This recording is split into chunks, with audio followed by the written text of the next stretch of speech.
दोस्तों हमारे आज के वीडियो का टॉपिक रहेगा the history of English language. English language की प्रोग्रेस कैसी हुई और अब जबकि इंग्लिश लैंग्वेज इतनी ज़्यादा फेमस है, मतलब वो इंटरनेशनल लैंग्वेज है, तो वो इस मुकाम पर कैसे यहाँ पहुँची, उसकी हम शुरू से शुरुआत देखेंगे। तो चलिए स्टार्ट करते हैं वीडियो को।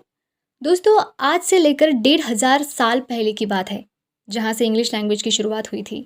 ये एज था ओल्ड इंग्लिश लिटरेचर का, लगभग 5th सेंचुरी का ये एज है। और उस वक्त वेस्ट जर्मनिक लैंग्वेज वहाँ पर ज़्यादा से ज़्यादा बोली जाती थी। बाद में फिर वहाँ पर एंग्लो सेक्शन लोग आए जो कि नॉर्थ सी, नीदरलैंड्स और जर्मनी में रहने वाले थे, और ये लोग दो भाषा जानते थे। पहली भाषा थी उनकी एंग्लो। अब जबकि मैंने पहले ही बताया था कि ये फ्रीशियन लोग थे, उसी वजह से इसे कहा जाता था एंग्लो फ्रीशियन लैंग्वेज, क्योंकि फ्रीशियन लोग उसे बोलते थे और उस लैंग्वेज का नाम एंग्लो था।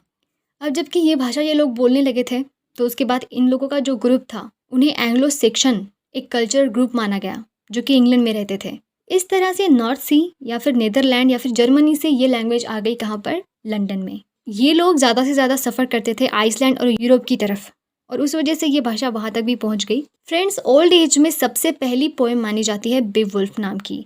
ये एक इपिक पोएम है जो 3182 लाइन में लिखी है। ये एक इपिक है यानी कि महाकाव्य, और ये हीरोइक टाइप में लिखा गया था। हीरोइक यानी वीरता प्रदर्शित करने वाली पोएम। अब जबकि ये पहला वर्क था जो उन्हें मिला था, और ये एक कॉटन के कपड़े पर उन्हें मिला था, उस वजह से इसे बहुत ज़्यादा इंपॉर्टेंट है क्योंकि ये सबसे पहली मानी जाती है पोएम इंग्लिश लैंग्वेज की। अब देखिए, हमने देखा था कि लैंग्वेज लंदन में आ चुकी थी यानी कि ब्रिटेन में।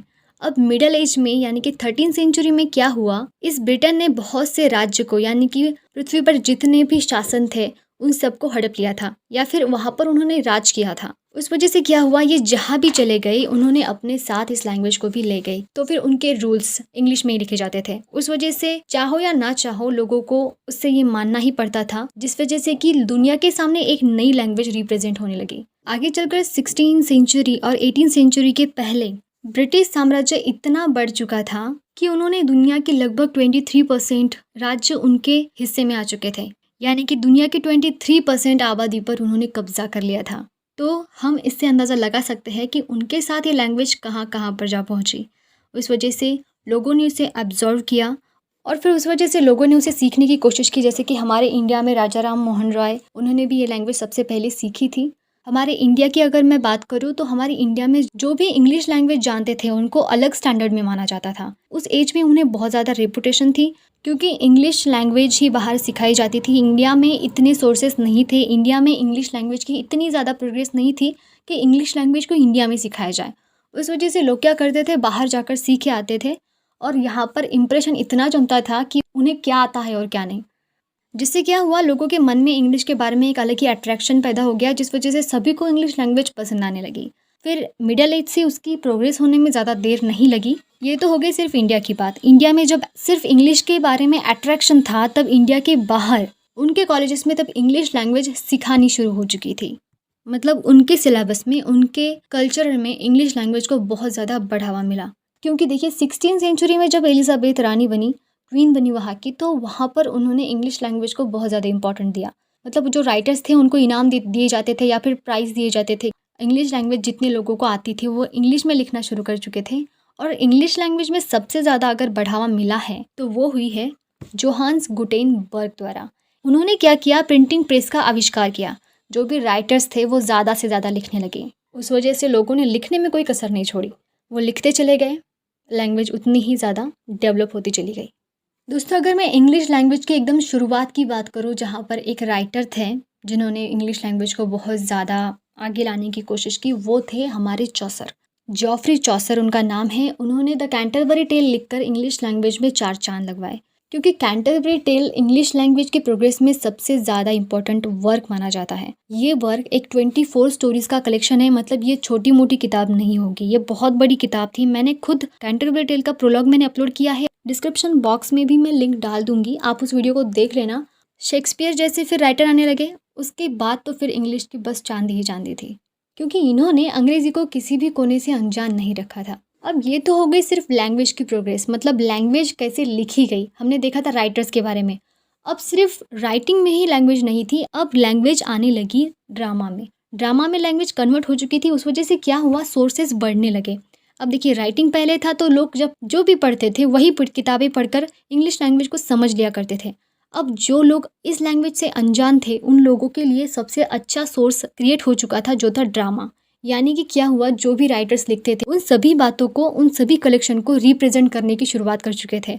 ड्रामा में क्या होता था, कोई अगर स्टोरी है तो उसे सिर्फ लोगों के सामने एक्टिंग के साथ साथ रिप्रेजेंट करना। सबसे पहले ड्रामा की शुरुआत हुई चर्च से। ड्रामा स्टार्टिंग में जब शुरू हो चुका था तब इतनी उसे परमिशन नहीं थी कि वो सबके सामने कुछ भी रिप्रेजेंट करे। तो बाइबल की कुछ स्टोरीज होती थी जो धार्मिक थी, उन्हें रिप्रेजेंट करने के लिए परमिशन थी, और वो भी सिर्फ और सिर्फ चर्च में, बाहर उसको अलाउ नहीं किया था। लेकिन धीरे धीरे डेवलपमेंट होती चली गई, बाहर भी उन्हें रिप्रेजेंट करने की परमिशन मिल चुकी थी। उस वजह से क्या हुआ, लव स्टोरीज भी रिप्रेजेंट होने लगी, जिस वजह से जो लोग इस लैंग्वेज से अनजान थे उन्हें भी इस लैंग्वेज के बारे में पता चल चुका था। इनफैक्ट लोगों को इतना तो पता चल जाता था कि ये वर्क उन्होंने किस किताब से लिया है या फिर किस राइटर ने इसे लिखा है, और उस वजह से उस लैंग्वेज की फिर प्रोग्रेस होने लगी। अब आगे चलकर 19वीं सदी में वॉल्टर स्कॉट नाम के एक नोवेलिस्ट ने एक रोमांटिसिज्म नाम का सिद्धांत दुनिया के सामने रखा, जिस वजह से इंग्लिश लैंग्वेज 4 कदम आगे बढ़ी। और फिर इसी 19वीं सदी में इंग्लैंड और संयुक्त राज्य अमेरिका में अंग्रेजी ने अपने अपने महत्वपूर्ण साहित्यिक परंपराओं का निर्माण करना भी शुरू कर दिया था। उन्होंने इंग्लिश लैंग्वेज को अपना कल्चर बना दिया। अब देखिए, हमारे अगर इंडिया की बात करें कल्चर के बारे में तो हमें याद आता है ऋग्वेद, सामवेद, अथर्ववेद और यजुर्वेद, ये 4 ग्रंथ। उसमें सबसे पहले ऋग्वेद था और ये वर्क लिखे गए थे संस्कृत या फिर प्राकृत भाषा में। बाद में फिर इस संस्कृत लैंग्वेज का मराठी में कन्वर्सेशन हुआ, बाद में हिंदी लैंग्वेज आई, और फिर बाद में हमने इस वेस्टर्नर यानी कि इंग्लिश लैंग्वेज को हमारी 3rd लैंग्वेज बना उसे बहुत बड़ा बना दिया। इस इंग्लैंड और इस संयुक्त राज्य अमेरिका ने क्या किया, इंग्लिश लैंग्वेज को साहित्यिक परंपराओं में शामिल कर दिया। यानी कि अब जब भी हम उनकी अगर हिस्ट्री जानेंगे, जैसे हमारी इंडिया की हिस्ट्री है, तो उनकी हिस्ट्री में हमें इंग्लिश लैंग्वेज नज़र आएगी, जिस वजह से हमारे यहाँ से भी ज़्यादा वहाँ पर इंग्लिश लैंग्वेज का बहुत ज़्यादा इम्पोर्टेंट है। और तब से लेकर आज तक, मतलब कि 19वीं सेंचुरी से लेकर अभी तक ग्रेट ब्रिटेन, आयरलैंड, संयुक्त राज्य अमेरिका के सभी राइटर्स अपने ज़्यादा से ज़्यादा वर्क इंग्लिश लैंग्वेज में लिखना शुरू किया था। और अगर यहाँ पर मैं इंग्लिश लैंग्वेज के इम्पोर्टेंट की अगर फिर से बात करूँ तो हम सबको पता है कि नोबेल प्राइज़ में सबसे ज़्यादा अगर इम्पोर्टेंट किसी भी वर्क को है तो वो इंग्लिश लैंग्वेज के वर्क को है। अगर आप एक बार बारीकी से नोबेल प्राइज़ की लिस्ट देखोगे तो वहाँ पर आपको किसी और लैंग्वेज से भी ज़्यादा इम्पोर्टेंट इंग्लिश लैंग्वेज के वर्क को दी गई है, ये दिखाई देगा। ये इंग्लिश लैंग्वेज के इम्पोर्टेंट का एक बेटर साइन है। इसमें जो ग्रामेटिकल मेथड है, उसकी जो डेवलपमेंट है, या फिर उसकी जो भी सीरीज़ है, उनके जो वर्ड्स हैं, शेक्सपियर ने इंग्लिश लैंग्वेज में बहुत ज़्यादा वर्ड्स दिए, बहुत कुछ राइटर्स ने भी बहुत कुछ वर्ड्स दिए। जहाँ पर भी उन्हें किसी भाषा को इंग्लिश लैंग्वेज में कन्वर्ट करना होता था तो वो क्या करते थे, डायरेक्टली उन शब्द को सिंपल इंग्लिश में मैचअप कर देते थे। जैसे कि हमारे लैंग्वेज में से उन्होंने जंगल शब्द को लिया, यानी कि JUNGLE, तो उन्होंने सिर्फ सिंपली उसे चेंज कर दिया।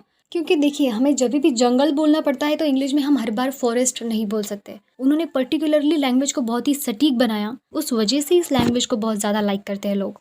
ठीक है, सो फ्रेंड्स, ये थी इंग्लिश लैंग्वेज की डेवलपमेंट।